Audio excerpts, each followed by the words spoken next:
Hello people! Sorry, I was just looking to see if this was working. Today, I wish to talk to you about something that JD is or will be. I was sitting here watching the Country Music Awards and thinking and how people in Washington are so lost touch of the American people that they live a Hollywood style of life, a style of non-commitment, a style of today and let's not worry about tomorrow. Like a song I used to by the Grassroots, Sha-na-na, now let's live for today and don't worry about tomorrow. Well, we can't do that. Also,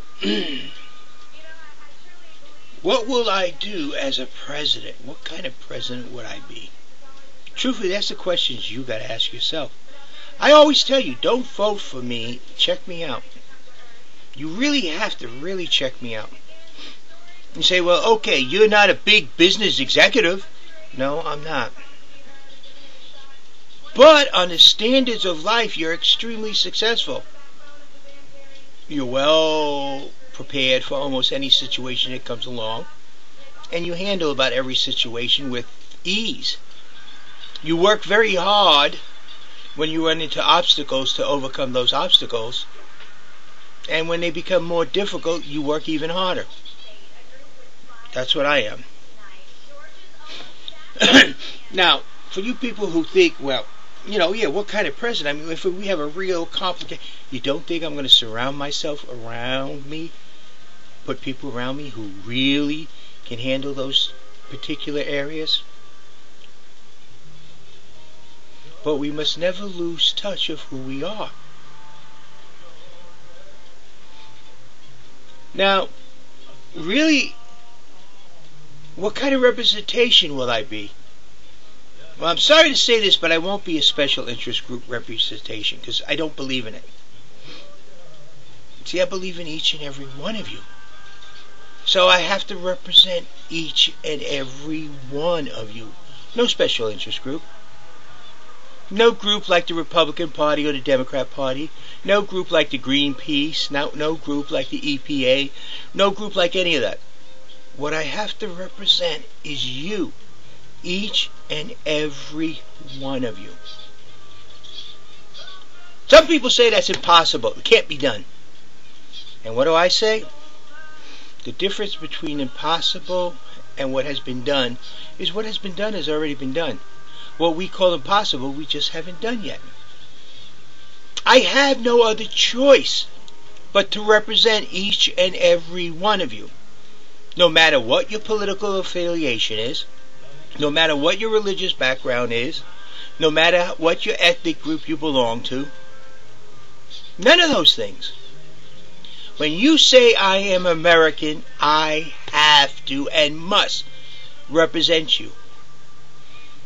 I will be the first in line to defend your rights and privileges.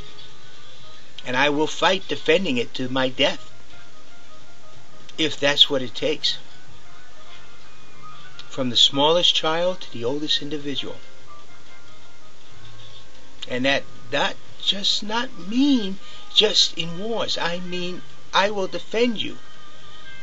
If I must stand up alone against Congress to defend each and every one of you, I will do that. Because by doing that, I know I will not be alone.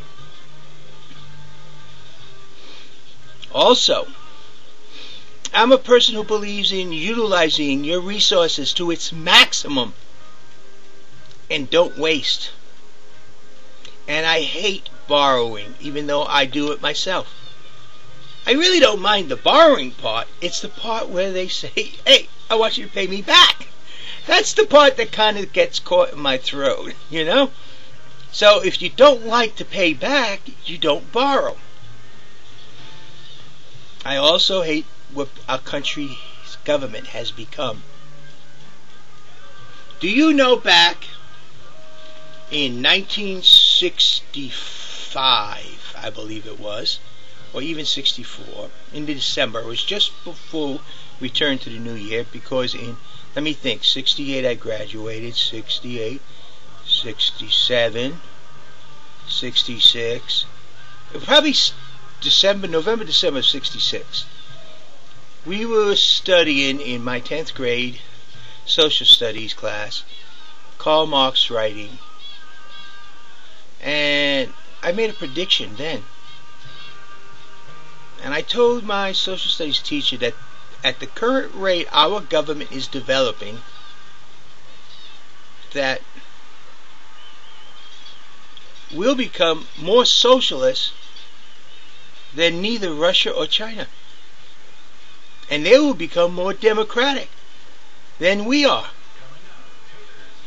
And the more and more we look at what's happening, it's headed that way. Terrible for a kid in high school, 10th grade, to make a prediction like that and be so accurate. But just by looking at what was going on, we need to turn that around. You all need to know that I truly believe that the government is to serve the people, not the people to serve the government. That's why I said John F. Kennedy only had it half right when he said, ask not what your country can do for you, ask what you can do for your country. That is true. But at the same time, the government must realize that the government is only to serve the people. And the people are not to serve the government. That's the other half. The government shall serve no others. Just the people. You, each and every one of you. Do I agree with our current tax program? I pretty well expressed that I don't like it, and that it must be fixed, must be changed somehow. I disagree with Herman Cain's 9 by 9 by 9 because it still leaves the income tax. What's going to happen is you're going to get nailed with sales tax, and the income tax is going to nail you, and you're going to end up worse off than we are today. Because they'll leave the sales tax so you don't see what's going on, and then the income tax will slowly climb back up. That can't happen. We can't allow that to happen.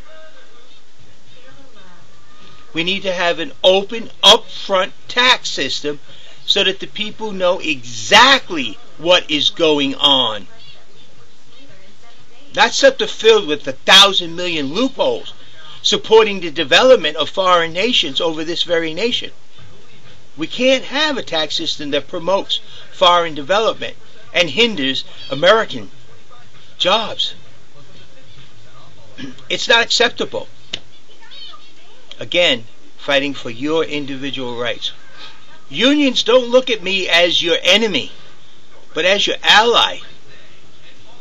I do see the necessity through the history of your accomplishments, but also you have become a megalith of danger. You need to look and reevaluate what you are and what we, the American people, are. And together we can make this nation great. I will do everything in my power to put every single American who wants a job and earn a paycheck, a job and a paycheck, decent paycheck in their hand. That I will do. But I will not play favorites to any one group. I will put it out there fair and equitably. Just to give you an example of what I am, here's my version of equal opportunity employment. You hand in your resume, and in your resume at the top is your social security number. Nothing else to identify you. Just your social security number. And then your resume, telling your experiences, telling what you can and cannot do. Tell them how you can handle the job that you're applying for. Those things. Until you come in for that personal interview, they have no idea who you are. They have no idea of the degree of the tan or your complexion. They have no idea of your age. They have no idea of your gender. That's my version of equal opportunity. That you, the individual, develops yourself, and through our training, you, the individual, has the best opportunity to succeed, competing against other individuals. Not any special interest groups, not any special demographics, nothing. Just straight you, one-on-one, against everybody else. And nothing to identify you but your resume that tells them what you can and cannot do. That's my version of equal opportunity. Am I prejudiced? I'm extremely prejudiced. I'm going to tell you this right up front. I'm very prejudiced. I am extremely prejudiced against any form of prejudice. I will fight any form of prejudice. I don't care which kind it is, to the utmost of my ability. Because you, each and every one of you, deserves a fair and equitable chance to succeed in our nation. All of yous. Now, one thing I feel that comes along with the responsibility of being president is the example. I must be the utmost that I can be of an American. So when the world looks at us, they see how great each and every one of us are, because I represent each and every one of you. I don't have the luxury of having these problems like some people do. I have the responsibility. Now, I'll be true to you. If I was in a situation like Clinton was in, I would have told the Senate, is she over 18? Am I over 18? Yes, we're both over 18. Did we both consent? Yes, we both consent. Now, whatever happened, happened. That is between me, my wife, our lawyers, and our religious leaders. Since the White House is my home, and this was done willingly by both parties, it's none of your business. And that's all you're going to get out of me. Because I believe that your individual rights must be protected. And I will sacrifice myself to protect your rights. Because if they can do that to the president, they can do that to you. And I wouldn't allow it. People are going to answer for things they did in the past when I become president. I will find out why, how come certain things happened. I will not lie to you. No, I can't. I have to be truthful and honest to each and every one of you. That means if I can't tell you, I will tell you. Ask me no questions, I tell you no lies. And I don't need 999,000. All I need to raise is 100,000 from 20 states. But you have to do it. You have to raise it. Go out, get signatures from people, get $1 here, get $1 there. Support yourself, the American people, JD, and this country. That's what we're doing. So, JD is here telling you a little bit about what I am. Can I do the job? Yes, we all know I can do the job. I will have the right people around me, and I will hold myself responsible for each and everything that I do. And I am not perfect. I do not wish to be perfect. I will make mistakes, and I will admit to them. Because let me tell you something, people. Only one man walked this earth that was perfect. And look at what we did to him. How he died. That looks very painful, and I do not want to be put in that category. So people, I ask you to seriously consider JD. See what JD is about. Check me out. Then you decide. And you pick. But be honest and check me out. Okay? Thank you. And remember, I will defend each and every one of you.